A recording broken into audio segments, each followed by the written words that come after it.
የቅጥር መፍረስ፣ በውርደት መኖር፣ ተደባልቆ መኖር፣ የተቀደሰው ካልተቀደሰው በብስቁልና መኖር ተለምዷል።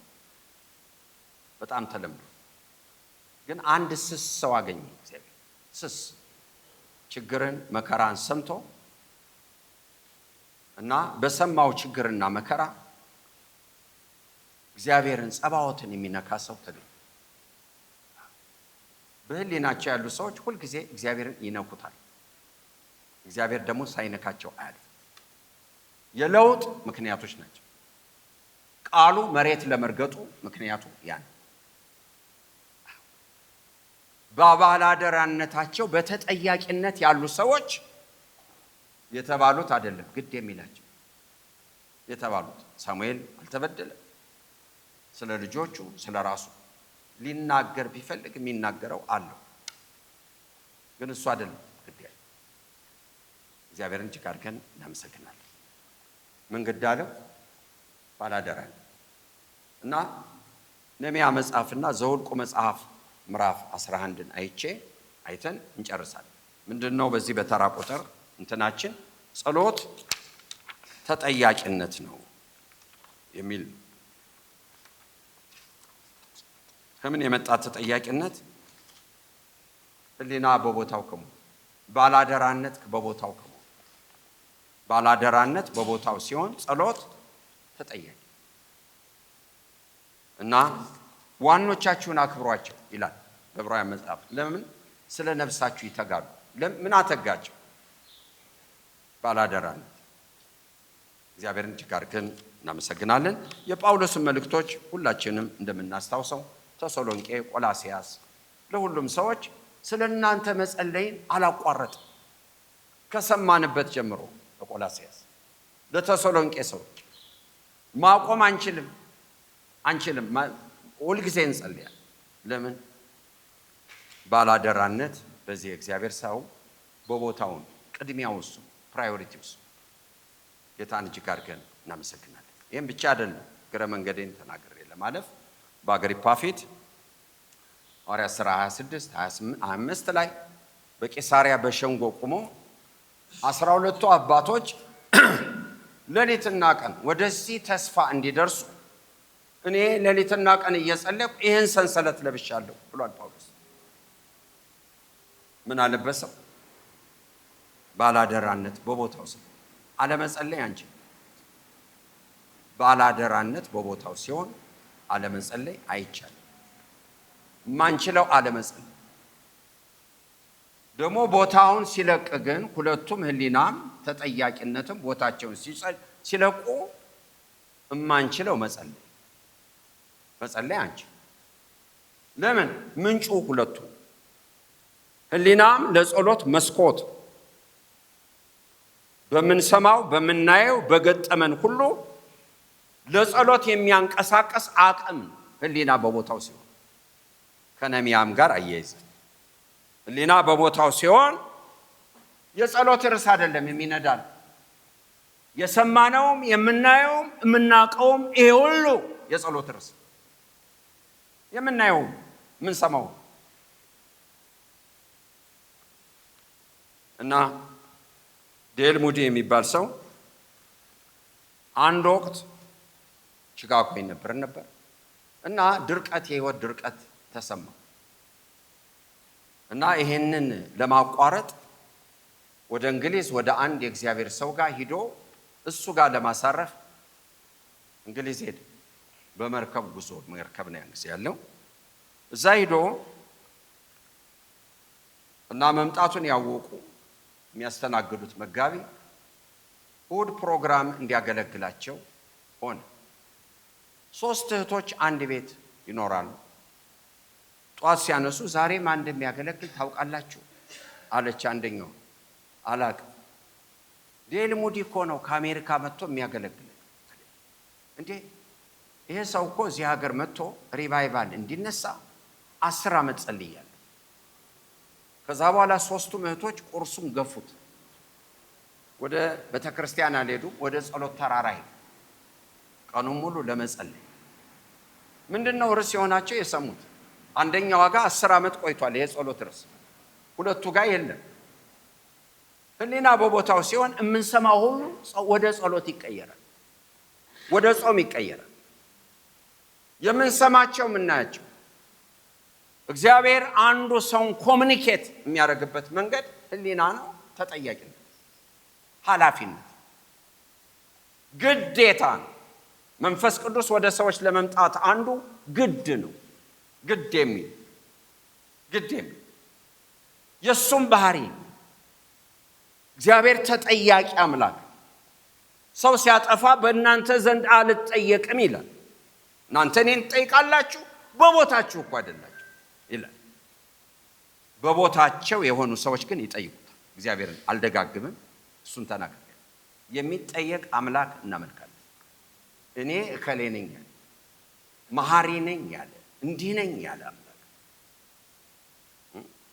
ለዚህ ነው በዘጸአት ምዕራፍ 32 ሙሴ ለአብርሃምስ የተናገረ፣ ለይስሐቅስ ለያዕቆብስ እኔ መሐሪ ነኝ ያልከውስ የት ሄደ አለው። ይህን ሕዝብ አጠፋለሁ ብለህ ለምን ቁጣህ ነደደ?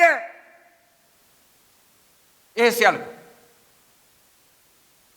እግዚአብሔር ሊያደርገው ከነበረው ክፋት ተመለሰኝ።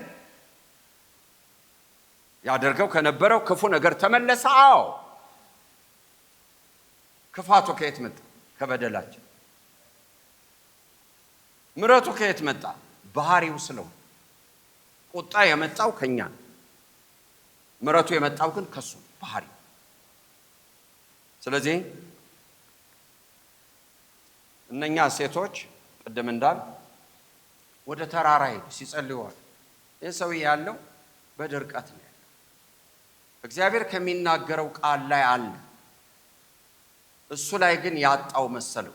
ሙዲ ራሱ ላይ እግዚአብሔርን ያጣው መሰለው።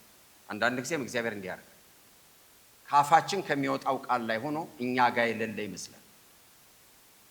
ትሁትም እንድንሆን የበለጠም እንድንፈልገው ደግሞም እንዳንቀናጥ በእኔ መረዳት ደግሞም እና የሰው ቆሞ ትንሽ ቃል ተናገረ። ቁጭ ሲል ከተማ የሚበጠብጡ ሰዎች፣ ሰው ማለፊያ ማግቢያ ማውጫ ያሳጡ በሞቱ የሚባሉ ሰዎች እንዲህ አይነት ስብሰባ አለ ስለተባለ መጥተው የመጀመሪያ ሰዎች 500 ሰዎች ቆሙ። እሱ ግራ የሚናገረው በጣም በደረቀ ማንነት።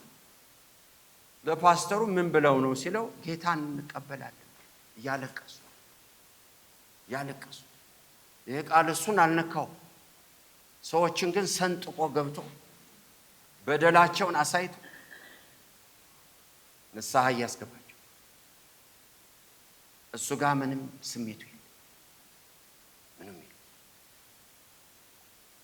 ማክሰኞ ወደ ሌላ ቦታ ሄዶ ቴሌግራም ደረሰ። ሪቫይቫሉ እንደ ፍለድ ስለገባብን ሃንድል ልናደርገው ስላልቻል እባክን አናርዳን። የደረቀ ሰው። ስለዚህ አንዱ የእግዚአብሔር ኮሙኒኬተር ህሊና ተጠያቂ ነው። እነዚህን አያልፍም። እነዚህ ባሉበት ቦታ ሲግናሉ አሉ ከላይ ከመለኮት። ሁለቱ ሲርቁ ደግሞ የለም። አመጠን አናመጣቸው፣ ፕሮግራም አያመጣቸው፣ ፐርፎርማንስ አያመጣቸው። ለምን? ህይወት ናቸው። ህሊና ህይወት፣ በቃ ህይወት። ጳውሎስ ያለው እኮ እንደዛ በሸንጎም ቆሞ የሚናገረው ወንድሞች፣ ሐዋርያት ሥራ 23 እኔ እስከዚህ ሰዓት ድረስ በእግዚአብሔርና በሰው ፊት በመልካም ህሊና አለሁ። ለነ ፊስቶ ለነ አግሪፓ በቄሳርያ የሚናገረው እንደዛ በንጹህ ህሊና ነው። በንጹህ ህሊና በሰውና በእግዚአብሔር ፊት። ይሄ ነው እግዚአብሔር የማያልፈው። ህሊና ያላቸው ሰዎች ሪሲቨርስ አላቸው ከላይ የሆኑ እና ዲሽ እዚህ ሀገር መጠቀም አለ እና ዲሹ ቦታውን ከለቀቀ የሚሰራ አይመስለኝም። ተጠቃሚም ባለ እንደዛ አይመስለኝም። ስልካችን ኮኔክሽን ከሌለው አይሰራም። ህሊና ደግሞ እና ተጠያቂነት ቦታቸውን ከለቀቁ ሲግናል የለን፣ ከሄቨን ጋር የለን፣ ዲስኮኔክት የለን፣ ኮሙኒኬት ሊያደርገን መንገድ የለን። እሱ ነው ባናውቅ፣ መጽሐፍ ቅዱስ ባናውቅ አይገባል። እግዚአብሔርን እጅግ አድርገን እናመሰግናለን። ስለዚህ ወደ ነህምያ የመጀመሪያ ታሪክ ልምጣና ይሄ ሰው በመልካም አኗኗር እየኖረ ከሌሎች በተሻለ እየኖረ ታማኝ ሰው ነው። ለንጉሱ መርዝም እንዳይጠጣ እሱ ቴስት እያደረገ የሚያገለግል በሚጠጣው ነገር ኃላፊ በመልካም ይኖር። በመልካም ሰው የሚያየው ውበት አለው፣ መልካም ነገር አለ። ግን አንድ ቀን እና አናኒ ወንድሞቹ ከይሁዳ መጡ። እንዴት ነው አገር አላቸው። ስለ አገር እኮ ብዙ እንሰማለን፣ ግን ቶሎ ብሎ ፖለቲከኛ ያደርገናል። ወይ ወደ መንግስት ይወስደናል፣ ወይ ወደ ጎሳ ይወስደናል። የት ሄደ እምባ? እንዴት ነው ቶሎ ብሎ ወደ ጎሳ ወደ ፖለቲክ ቶሎ አይምሯችን ይሮጥ? ምልክት ነው ህሊናችን በቦታው እንደሆነ። እህቶችና ወንድሞች በትህትና እና በታላቅ ብስቁልና አሉ። ከምርኮ የተረፉት በትልቅ ብስቁልና ናቸው። ይሄ በቃው። የክቡር ኑሮውን ያስጣለው ይሄ ነው። ምንድነው የሰማው? ብስቁልና። ወጥቶ መግባት አልተቻለም። በዚህ ቋንቋ የምንተረጉመው ወደ ሰሜን መሄድ አልተቻለም። ሰው ይጠለፋል። ሰሜን ዘመድ ካላችሁ የመጀመሪያው ጥያቄ እንዳትመጣብን። ለምን? ውጭ ሀገር ዘመድ አለው ተብሎ እንታፈናል።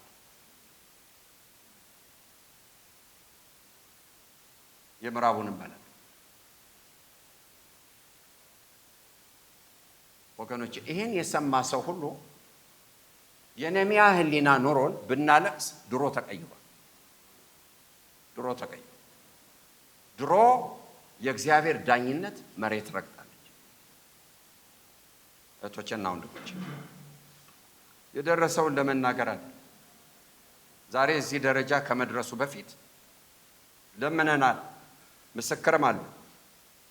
ጎንደር ሄደን እባካችሁ መውጫ መግቢያ የሌለው ቀን ይመጣል። አንድ ቀን አለ። ምስክሮች ይህን ለማሳሰብ ሰው ሰብስበን ኮንሰርት በዓል ስለምናደርግ አዳራሹን ልቀቁልን አሉን።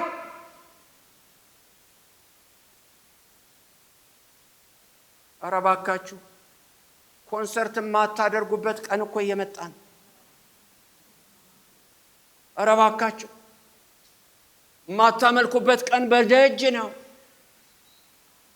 ይህን ሩም ለመጠቀም ነው። እባካችሁ ተሟልተው አልመጡልን። የመጡልን ለመጸለይ የመጡትን ሰዎች ወጣቶች መጡ። ኮንሰርት ልናደርግ ነው፣ ለትሬኒንግ ቦታውን ልቀቋል።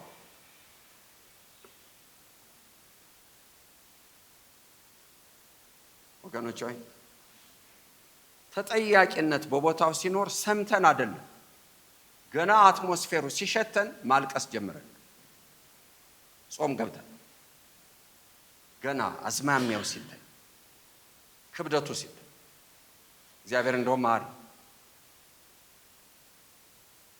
በአንደኛ ሳሙኤል ምዕራፍ 11 ባኦስ የሚባል ሰው ነሐሽ ይለዋል በዕብራይስጥ ወይም እባብ ማለት ነው። እና የአሞን ንጉሥ እስራኤልን ተገዳደረ ይላል።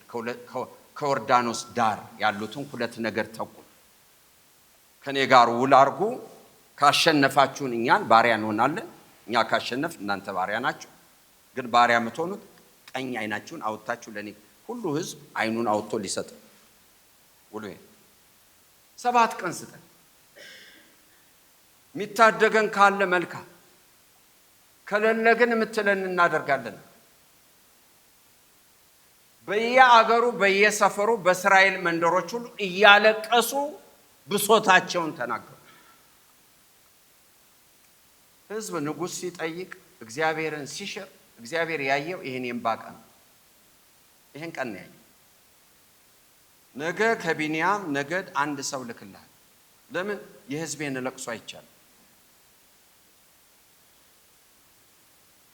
እንዲህ አይነት አምላክ ነው የምናመልከው።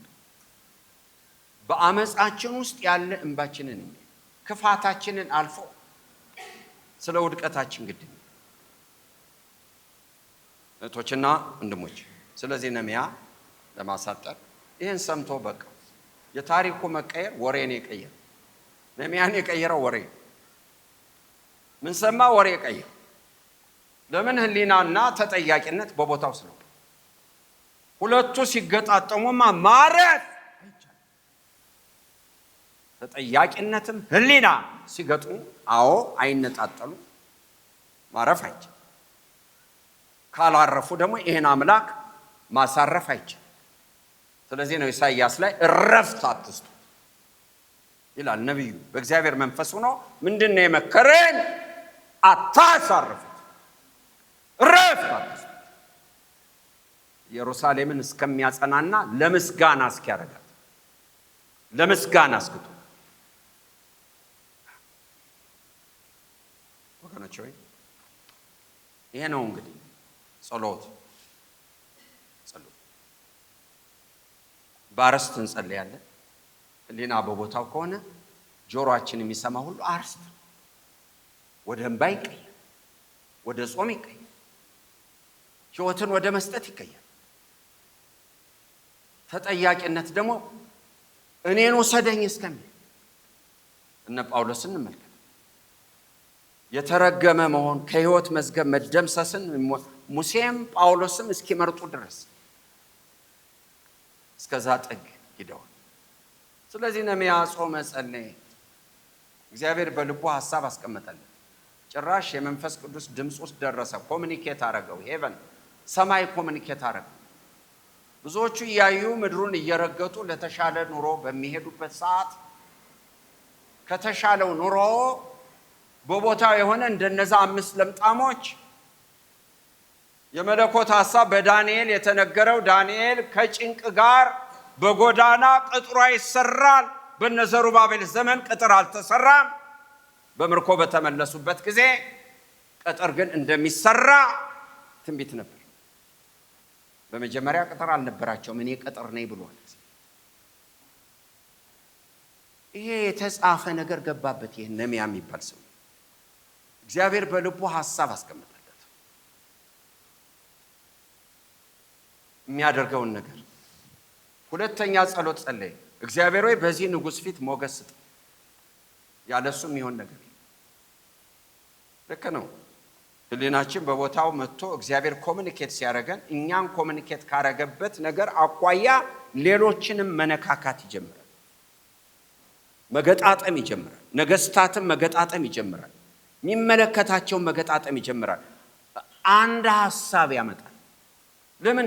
የሱ ሐሳብ እንዲፈጸም ሁልጊዜ አንድ ሐሳብ። የማይገጣጠሙትን ይገጣጥማቸው፣ የማይስማሙትን ያስማማቸው። ንጉሱ ሲያየው ፊቱ ተለውጧል። ይዘ ምን ለወጠው?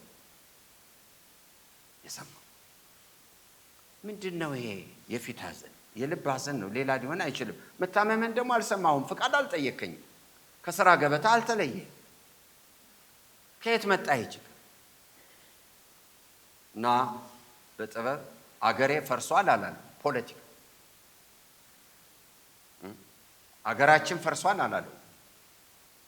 ምክንያቱም በአሦር ቅኝ ግዛት ነው ያሉት የአባቶች የመቃብር መንገድ እስከ መቼ ነው? ሹም ተደርጎ ተሄደ።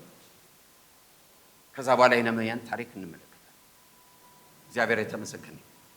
ዘኍልቍ መጽሐፍ ምዕራፍ 11 በሱ ጨርሳለሁ። እንጸልይና እንግዲህ ከግብፅ የወጣው ሕዝብ ክፎቹ ነው። እግዚአብሔር አጉረመረሙ በእግዚአብሔር ላይ በሙሴም ላይ ስጋ ካልበላን አሉ።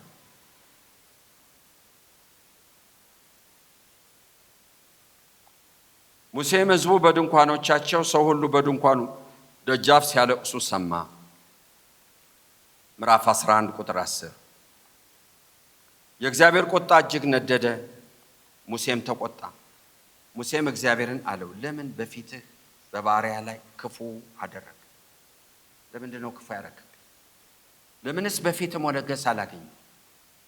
ለምን የዚህን ሕዝብ ሁሉ ሸክም በእኔ ላይ አደረክ? አንተ ለአባቶቻቸው የማልክላቸው ምድር አደርሳቸው ዘንድ ሞግዚት የሚጠባው ልጅ እንደምታቀፍ በብብትህ እቀፋቸው የምትለኝ በሆኑ ይህን ሕዝብ ሁሉ እኔ ጸነስኩትን ወለድኩትን? በፊት ያለቅሳሉ ብሎ ተናገረ። በፊት ሞገስ አግኝቼ ከሆነ በእኔ ላይ የሚመጣውን የሚሆነው መከራ እንዳላይ እባክህ ፈጽሞ ግደል። ልሸከመው አልችልም። ከአንተ የተቀበልኩትን አደራ መሸከም አልችልም። የሕዝቡ ልብና እኔ የተሸከምኩት ሊመጥን አልችልም። ሕይወት ብቀጥል እበድላለሁ። እንግዲህ እንደ አመፀኛው ቤት አመፀኛ አትሁን ይላል። ለሕዝቅኤል ይህን ብሎታል። አመፀኛ አትሁን። ሕዝቅኤል ራእይ ካየ ይህን ካየ በኋላ አመፀኛ አትሁን። ለእነኚህ የእግዚአብሔር ሰዎች አመፃ እንደ ሕዝቡ መሆን ሳይሆን የእግዚአብሔርን ጽድቅ ኃላፊነትን ተቀብሎ እግዚአብሔር ባሸከመው ነገር ላይ አልቻልኩም። ይህ አመፅ። አልናገርም፣ አመፅ። አልጸልይም፣ አመፅ። ማመንዘር አይደለም፣ መስረቅ አይደለም፣ መዋሸት አይደለም፣ መቅጠብ ግን እንደሰሙ እንደተቀበሉ እንዳዩ አለመሆን አመፅ። ስለዚህ እግዚአብሔር ይህን ሰው ከእስራኤል ሽማግሌዎች ሰብስብ፣ 70 ሰዎች የምታውቃቸውን አምጣቸው፣ ከአንተ ካለው መንፈስ ወስጄ በእነሱ ላይ አደርጋለሁ። ነጥቡ ምንድን ነው? ብቻህን ልትሸከም አትችልም። ቀጥል። አሁን ማቀፉን ቀጥል። በብብትህ ቀፋቸው። ወዝህን ይልመዱት፣ ሽታህን ያሽትቱት፣ ጠረንህ ፕራይቬሲ አይኑርህ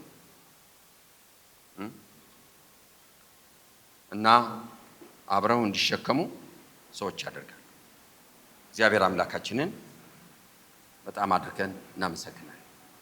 አዎ አዘለቀው እግዚአብሔር ይህን ሰው። አዎ ወገኖች ተጠያቂ ሕሊና በቦታው ሲሆን ትንሽ ደቂቃ ቅድም እንደጸለይ 10 ደቂቃ ነው ያለን። ታይዘን እንጸልይ። ሕሊና በቦታው አለ። ብዙ ነው የምንሰማው፣ በጣም ብዙ። ጌታን እጅግ አድርገን እናመሰግናለን በሰማናቸው ነጥቦች። እስኪ እጅ ላይ ታይዘን እንጸልያለን። ቅስ በማይቻል ጥቅጥቅ ባለ ደን ውስጥ ቀደም ሲል እንዳሳየኝ ለደቡብ አፍሪካ ስንጸልይ በጣም በሚገርም ሁኔታ አንዲት ቀጭን መንገድ አይቻለሁ። እግዚአብሔር አምላክ ወገኖቼ እችን መንገድ የንስሐ መንገድ ያርጋት። እችን መንገድ የመመለስ መንገድ ያርጋት። በጣም ሊያንቀሳቅስ በማይችል ደንና ጫካ ውስጥ ወገኖቼ ቀጭን የእግር መንገድ አይቻለሁ።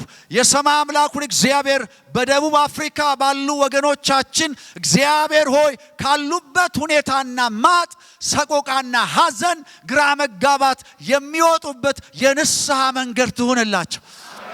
አሜን። የመመለስ መንገድ ትሁንላቸው። እግዚአብሔር ሆይ ቀደም ሲል እንዳሳየኸኝ የክብር ጌታ ልዑል እግዚአብሔር ሆይ ይህ ጌታ ሆይ የመመለስ ዘመን፣ ካንተ ጋር የመጣበቅ ዘመን፣ ሐሳብህን የማነገብ ዘመን፣ ለክብርህ የመቆም ዘመን እንደገና እግዚአብሔር ሆይ አቤቱ ጌታ ሆይ አስበን ብሎ ደረት የሚደቃበት ዘመን እንዲሆን በጌታ በኢየሱስ ስም ጸልያለሁ። ጌታ እግዚአብሔር ሆይ ይህንን ጌታ ጊዜ ወሳኝ በሆነ ሰዓት እግዚአብሔር ሆይ ከዚህ እግዚአብሔር ቀጠሮ በፊት የክብር ጌታ ልዑል እግዚአብሔር ሆይ ቀን ከተቀጠረለት እግዚአብሔር ሆይ በፊት እንድንጸልይ እንድንጮህ ወደፊት እንድናቀርብ እግዚአብሔር ሆይ የምህረትን ንፋስ እግዚአብሔር የዘላለም አባት በጥሩ ልብ ይዘን በፊት እንድንቀርብ ስለረዳሃን እናመሰግንሃለን። የሰራዊት ጌታ ልዑል እግዚአብሔር ሆይ ድጋፍህ፣ አቅምህ እግዚአብሔር የዘላለም አባት ጸጋህ ከሚጸልየው ከሚመራው እግዚአብሔር ከሚያገለግለው እግዚአብሔር ከዚህ ሕዝብ ጋር ስላለ በኢየሱስ ስም አመሰግንሃለሁ። መልካም ነገር ስለምንሰማ እግዚአብሔር አምላክ መልካም ነገር ስለሚያደርግ እስቲ ለጌታ ክብር አምጡ። ሃሌሉያ! እግዚአብሔር መልካም ነገር ያደርጋል። ይህን አነባለሁ። ኤርምያስ መጽሐፍ ምዕራፍ 8 ቁጥር 4 እንዲህ ትላቸዋለህ፣ እግዚአብሔር እንዲህ ይላል፣ የወደቁ አይነሱምን? የሳተስ አይመለስምን? እንግዲህ ይሄ ኢየሩሳሌም ሕዝብ ዘወትር ስለምን ወደ ኋላ ይመለሳል? ተንኮልን ይዘዋል፣ ሊመለስም ቢብሏል። አደመጥኩ ሰማሁም፣ ቅን ነገር አልተናገሩም። ማናቸው ምን አድርጌያለሁ ብሎ ከክፉ ንስሐ የገባ የለም። ወደ ሰልፍ እንደሚሮጥ ፈረስ እያንዳንዱ በየመንገዱ ይሄዳል። ሽመላ በሰማይ ጊዜዋን አውቃለች። ዋኖስና ጨረባ ዋሊያም የመምጣታቸውን ጊዜ ይጠብቃሉ። ሕዝቤ ግን የእግዚአብሔርን ፍርድ አላወቁም ብሎ ይናገራል። መልእክቱ እንደዚህ ነው። በደቡብ አፍሪካ ስደተኛ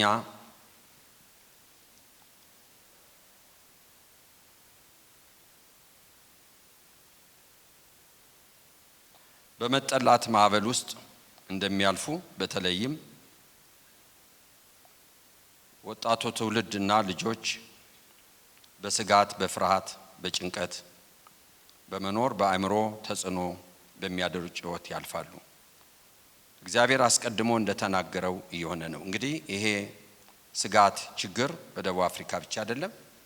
ይሄ ፎቢያ አለ። አሁን ስደተኛን የመጥላት ፎቢያ እግዚአብሔር አስቀድሞ እንደተናገረ በአውሮፓም በአብዛኞቹ ወደ ስልጣን የሚመጡት ኢሚግራንትን የሚጠሉ ባለስልጣኖች ናቸው ወይም ፓርቲዎች ናቸው ወደፊት የሚመጡ። በብዙ ችግር ነው ያሉት። ምናልባት የመን ያሉትን ሰምታችሁ እንደሆን ለጸሎት አርዕስትም ነው የምናገረው። በብዙ ችግር ነው ያሉት። ተጠልፈው ይወሰዳሉ። የት እንደሄደ አይታወቅም። የት እንደገቡ ስደተኞች ተወስደው የት እንደገቡ በየመን አይታወቁም። ለጦርነት ይወሰዷቸው፣ ሁቲ ይወሰዳቸው ወይም ደግሞ ለሌላ ነገር ይወሰዱ አይታወቅም። ስለዚህ እንዲህ አይነት መከራዎች ሁሉ ቦታ ላይ አሉ። አሁንም ደግሞ እግዚአብሔር ስለ ጩኸት በመራራት ቃሉ በዘዳግም መጽሐፍ ምዕራፍ 10 ቁጥር 18 እንደሚናገር ለድሃ አደግና ለመበለቲቱ ይፈርዳል፣ መብልና ልብስም ይሰጠው ዘንድ ስደተኛውን ይወዳል። እግዚአብሔር እንደገና የሚራራ የሚያዝን ስለሆነ በዚህ ጩኸት ጀርባ መልካምን ነገር ለስደተኛው አመጣለሁ የሚል ምድር የኔ ናት ይላል። እግዚአብሔር በደቡብ አፍሪካ ለተበተኑ ኢትዮጵያውያን እና ኤርትራውያን ስደተኞች መልካም ነገር ያደርጋል።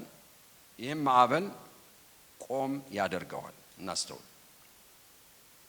ወደዛ የሚያደርሰው ግን ንስሐ በመግባት መንገድን በማስተካከል ከእግዚአብሔርና ከሰው ጋር እውነትን በመነጋገር እግዚአብሔር በስደት ሰበብ መልካም ያልሆነውን በማድረግ ስሜን የሚጠራ ሕዝቤ ያለ አግባብ ሲሄድ እቆጣለሁ አዝናለሁም ይላል እግዚአብሔር። አስቀድሜ በማስጠነቀቅ እንደተናገርኩ ሕዝብ እንዲጠላችሁ መንግስት እንዲነሳባችሁ የለቀኩት እኔ ነኝ። በመንገዴ ስላጣኋችሁና ስላዘንኩባችሁ ነው። ሆኖም ግን እኔ የምራራ የተናገርኩትን የምፈጽም መልካም አምላክ ነኝ። ወደዛ ምድር ለባረካችሁ የወሰድኩ እኔ ነኝ። ነገር ግን በመንገዴ የላችሁ። አሁንም የምምር እኔ ነኝ፣ የምቀጣም እኔ ነኝ፣ የማስፈራና የማስደነግጥ እኔ ነኝ። የተናገርኩት በረከት ደግሞ እንዲፈጸም የኔ በጎ ምክር ለመፈጸም የተለያዩ ተቋሞችን ኮሚሽኖች ይቋቋማሉ። ይሄ እንዲቋቋም በተለይ በዚህ ስደተኛ ሕዝብ ላይ የተለየ ተቋም አንዱ የምናየው እሱ ነው። ይሄ ተቋም ካዋጁ ቀጥሎ ይህን ተግባራዊ የሚያደርግ ማለት ነው። ተቋም ወዲያ ለኔ የምትፈሩ እንግዲህ ትልቁ ኃላፊነት እግዚአብሔርም ይሄንን መልእክትና ሸክም የሰጠን እኔን ለምትፈሩ የኃጢአትን ኃጢአት ነው ለምትሉ እንደ ፈቃዴ ለምትሄዱ ለናንተ ለልጆቻችሁ መልካም ይሆንላችኋል። እናንተ እግዚአብሔርን የምትፈሩ ይሄ ነገር ለዚህ ነገር የቆማችሁ እግዚአብሔር ተበድሏል የምትሉ ደግሞ ምክሬን ስሙ። ህዝቡን በቀና መንገድ እንዲሄድ ከፈቃዴ እንዳይወጣ ምከሩት፣ አስጠንቀቁት። ምክንያቱም በመባረካችሁ በረከት ተበድሉኛላችሁና። በመባረካችሁ በረከት ተበድሉኛላችሁ። ከባረኳችሁ ወዲያ በባረኳችሁ በረከት ነው የምትበድሉኝ።